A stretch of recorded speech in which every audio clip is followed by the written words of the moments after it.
Hello అండి అందరికీ. Winter వచ్చేసింది. ఏమైనా హెల్తీ రెసిపీ తీసుకోవాలనేసి నేను వచ్చేసి మునగాకు కర్రీ తీసుకొని వచ్చేసాను. చిన్న పిల్లలైనా పెద్దవాళ్ళైనా చాలా ఈజీగా తినేస్తారండి. చాలా టేస్టీగా కూడా వస్తుంది. నేను చెప్పిన విధంగా ఒకసారి ట్రై చేసి చూడండి మీరు కూడా.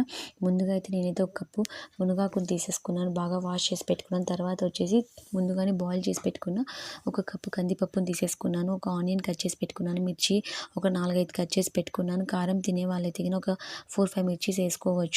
ఒక కుక్కర్లో నేను బాయిల్ చేసి పెట్టుకున్న పప్పు చేసుకున్న కుక్కర్లోని కొంచెం ఆయిల్ వేసేసి ఆవాలు జీలకర్ర వేసాను. కరివేపాకు ఉన్న వాళ్ళతో కరివేపాకు కూడా యాడ్ చేసేయచ్చు దీంట్లో.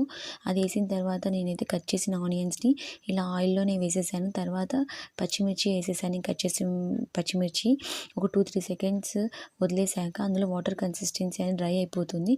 తర్వాత ఇలా మునగాకుని ఇలా మనం మిక్స్ చేసుకోవాలి, కలిపేసేయాలి. ఇలా కిందికి పైకి ఒక 2-3 టైమ్స్ కలిపేసాక కొంచెం ఉప్పు వేసేసేయాలి. ఎందుకంటే మునగాకు కాబట్టి ఎక్కువ ఉప్పు తీసుకోదండి. ఆల్రెడీ మనం బాయిల్ చేసుకున్న కందిపప్పులో ఉప్పు వేసుకున్నాం కాబట్టి తగినంత ఉప్పు వేసుకోవాలి. తర్వాత పసుపు వేసేసి కొంచెం వాటర్ వేసేసి, ఎందుకంటే మునగాకు బాయిల్డ్ అవ్వడానికి చాలా టైం పడుతుందండి. అందుకు వచ్చేసి మనం వాటర్ వేసేసేయాలి. వాటర్ వేసేసి ఇలా లిడ్ పెట్టాక ఒక 10 మినిట్స్ తర్వాత లేకపోతే 4-5 విజిల్స్ తర్వాత ఇలా ఓపెన్ చేసి చూస్తే ఇలా ఉంటుంది. ఇదైతే రైస్లో చాలా టేస్టీగా ఉంటుంది.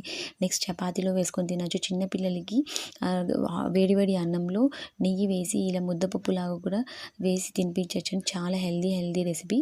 నచ్చినట్టయితే ఒక like and subscribe. Thank you.